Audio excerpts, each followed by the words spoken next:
Bine v-am găsit, bine v-am regăsit, dragilor din Zodia Vărsător, oriunde v-ați afla. Iată-ne din nou împreună la o nouă lectură pentru perioada cuprinsă între 20-26 octombrie, așa că toți cei care aveți Soarele, Luna, Venus, Ascendentul sau oricare alt aspect astral important pentru voi din harta voastră natală și care are legătură cu Zodia Vărsător, această lectură este de asemenea și pentru voi. Ca de fiecare dată, nu uitați, este totuși o lectură generală, așa că vă rog să luați decât acele mesaje care vor rezona cu voi, restul lăsați-le să zboare în univers, pentru că sigur sunt pentru alte energii care într-o mai mică sau mai mare măsură au o legătură cu Zodia Vărsător. Și haideți să începem această lectură cu acest oracol minunat de Lenormand și să punem întrebarea ce este important de știut pentru dragii mei din Vărsător în perioada 20-26 octombrie. Care este situația importantă de știut pentru dragii mei din Vărsător în această săptămână?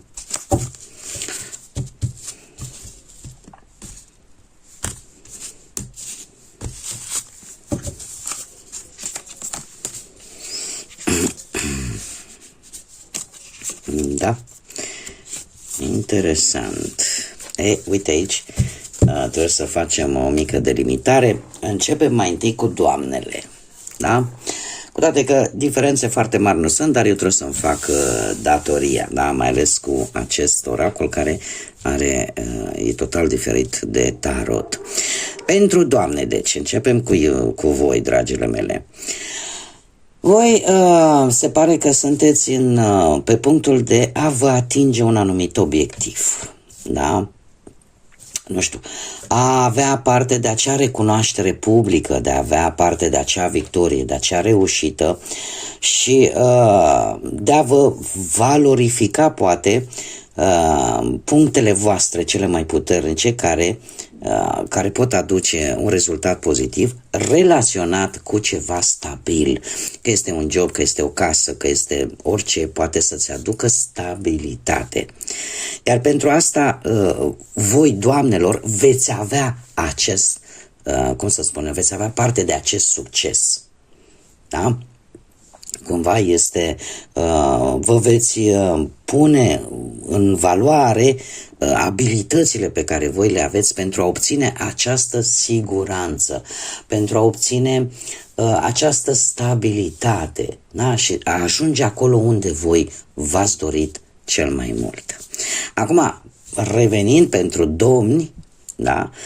Trebuie să vă spun că reușita voastră depinde foarte mult sau în mare măsură de o energie feminină.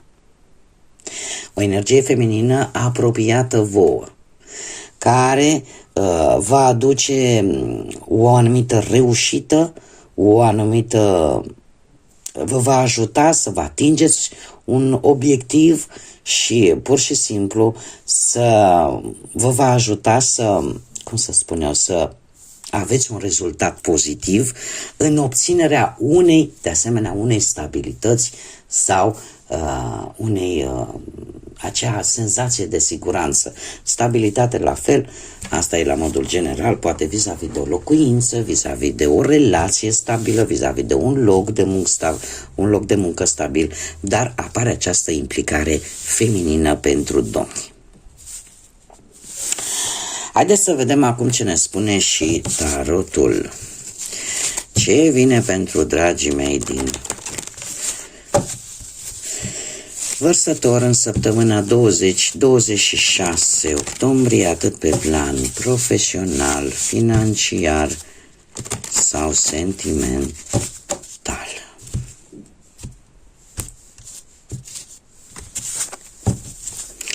Să vedem. Pe plan profesional, zodii de apă, avem zodia Fecioară de asemenea. Da, dragilor, avem așa.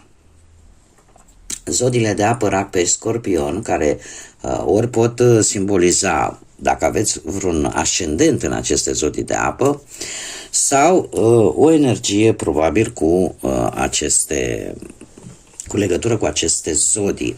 Ce îmi spune această carte? Faptul că sunteți mult mai echilibrați din punctul ăsta de vedere al muncii, din punctul ăsta de vedere al carierei profesionale.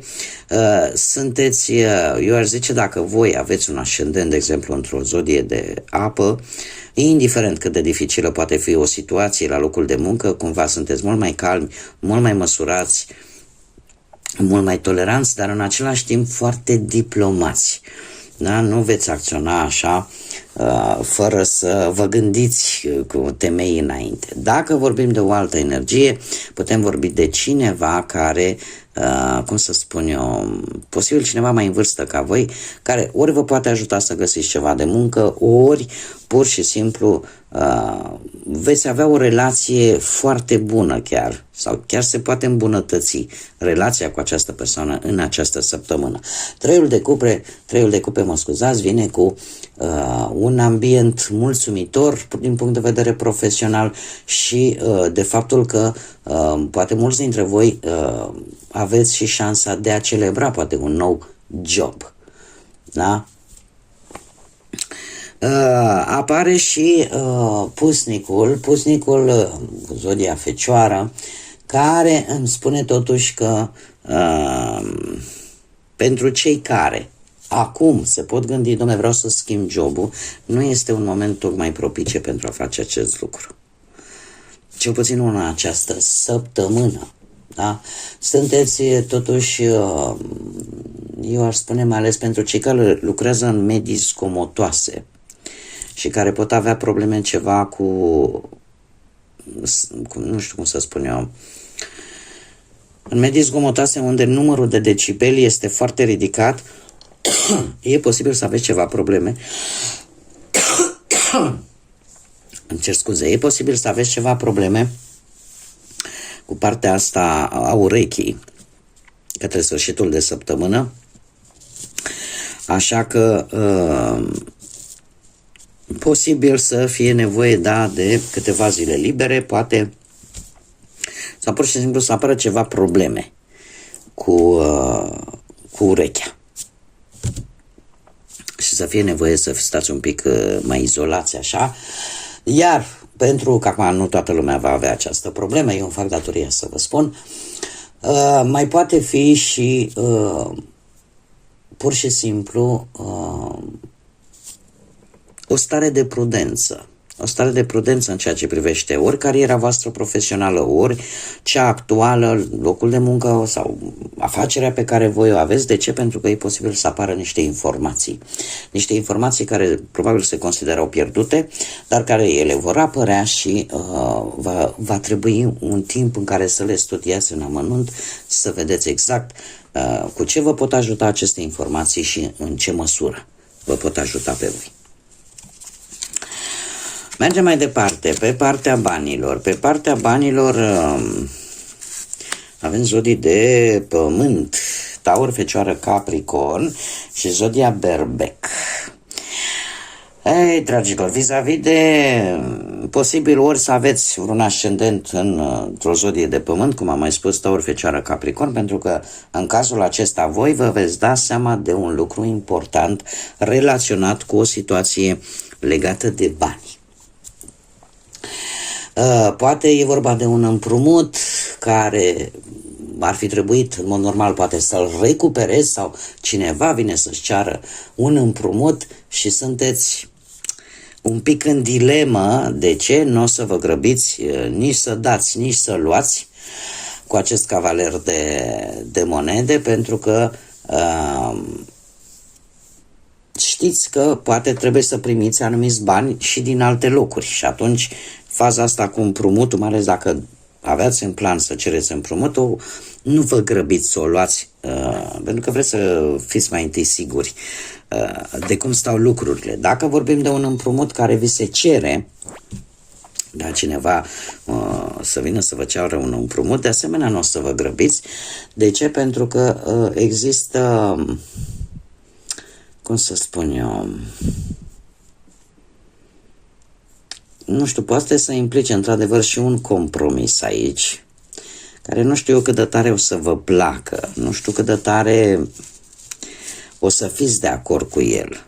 Cert este că e vorba ori de cineva din familie, vreun tată, vreun frate, mai ales pe parte masculină, pe parte paternă, ca să zic așa, ori voi veți cere un sprijin economic, un sprijin financiar cuiva care într-adevăr dispune de acest lucru și să o faceți, nu știu, într-un mod legal. Eu aș zice că poate să fie vorba și de vreo instituție bancară. Dar și asta, cum am mai spus, o veți face doar după ce veți vedea foarte clar toate informațiile, tot ceea ce este necesar să știți vis-a-vis de acest lucru. Că se poate obține, mie cărțile mi arată că da, dar numai după o atentă, cum să spun eu, o atentă căutare cu toate informațiile pe masă.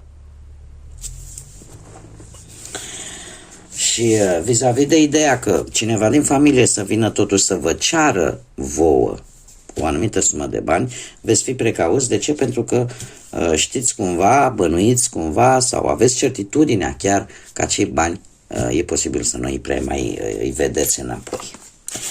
Mergem mai departe. Cei care sunteți într-o relație deja formată, într-un cuplu deja format, sunteți pe punctul de a lua o decizie radicală, aș spune eu, sunteți la o răscruce de drumuri în care cumva mintea spune una, sufletul spune alta,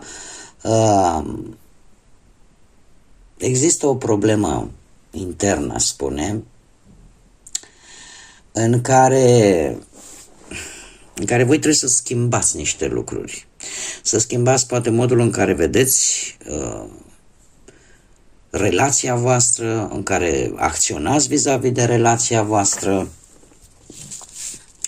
Cumva, pentru a vă găsi un anumit echilibru, am zodia Scorpion și zodia Taur. Poate vă spune ceva. Cert este că pe partea asta sentimentală, dacă relația este nefericită și nu se fac schimbări, nu știu, poate că din cauza fricii de singurătate posibil, atunci logic că lucrurile nu au cum să meargă bine. Dacă însă se schimbă ceva, obstacolele pot fi depășite. Depinde foarte mult de atitudinea și de felul în care vedeți voi problema.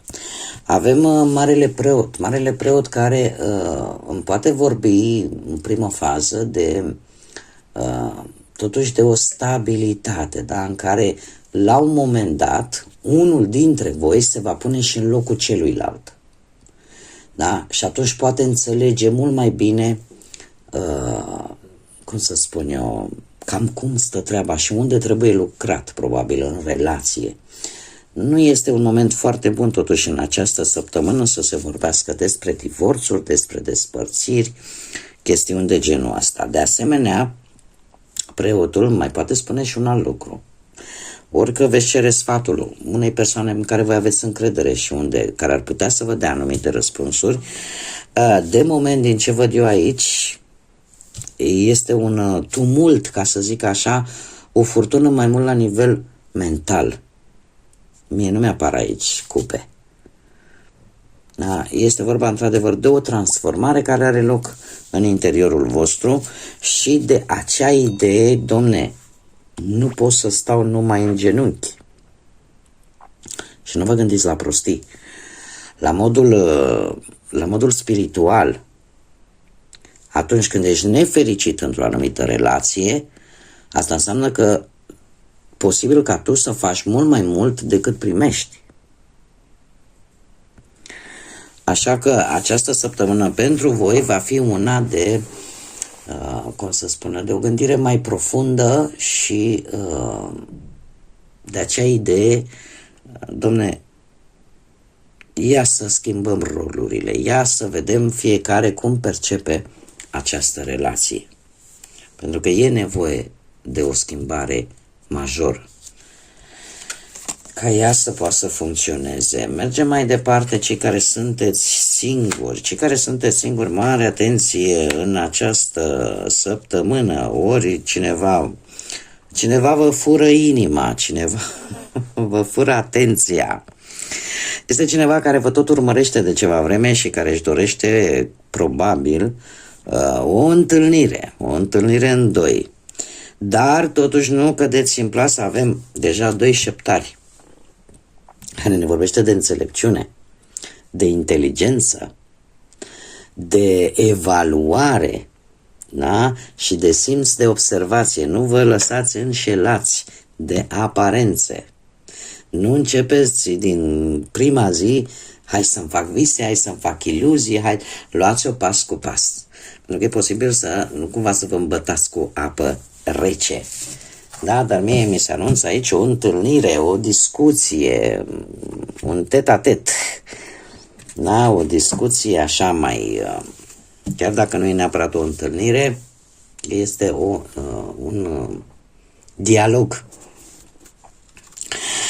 Haideți să vedem ce ne spun și constelațiile, care este mesajul important pentru dragii mei din Vărsători în săptămâna 20-26 octombrie. Care este mesajul important? Și avem volans. Ia să vedem. Flexibilitate, aventură și renaștere. Și ne spune așa, îmbrățișează șansele, oportunitățile care vin, atât provocările, și caută noi posibilități. Este de fapt mai mult sau mai puțin, eu aș zice că aduce foarte mult cu arcanul major moartea, care nu vorbește de o moartă fizică, ci pur și simplu ca ceva trebuie îngropat definitiv pentru a da loc noului, pentru a face loc unui nou început. Este vorba de a fi poate mult mai flexibil în anumite situații, dar în același timp să vezi șansele care sunt lângă tine, să le îmbrățișezi, indiferent că ele vin sub forma unor provocări, dar numai așa poți căuta, poți vedea noi posibilități care pe tine să te ajute să te dezvolți din multe puncte de vedere, fie ele spiritual, fie chiar practic, da? Să te ajute să vezi că există și loc de mai bine, există și loc de un nou început, de punct și de la capăt. Bun, dragilor, cam atât am avut pentru voi astăzi. Eu vă mulțumesc pentru prezență, pentru atenție. Mulțumesc desigur tuturor, ca de fiecare dată, mii de mulțumiri tuturor celor care contribuie cu mare drag la dezvoltarea acestui canal prin intermediul like-urilor, prin intermediul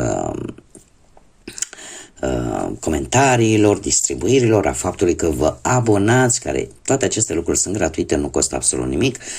Unicul lucru care se cere este ca vouă să vă placă ceea ce eu fac aici, să rezonați, să vreți să mai urmăriți astfel de lecturi și modul în care eu o fac. Așa că dacă rezonați cu toate aceste lucruri, abonați-vă și puteți chiar activa clopoțelul ca să primiți notificări atunci când eu fac publicații noi. O săptămână, eu aș zice o săptămână cât mai înțeleaptă din punctul meu de vedere, o săptămână înțeleaptă, o săptămână în care lumina să-și facă loc atât în sufletul vostru cât și în gândurile voastre și în felul ăsta să vă ajute să găsiți și să luați cele mai bune decizii. Până data viitoare când ne vom reîntâlni la o nouă lectură, eu vă doresc tot binele din lume, să aveți multă energie pozitivă și desigur să fiți iubiți, dragilor.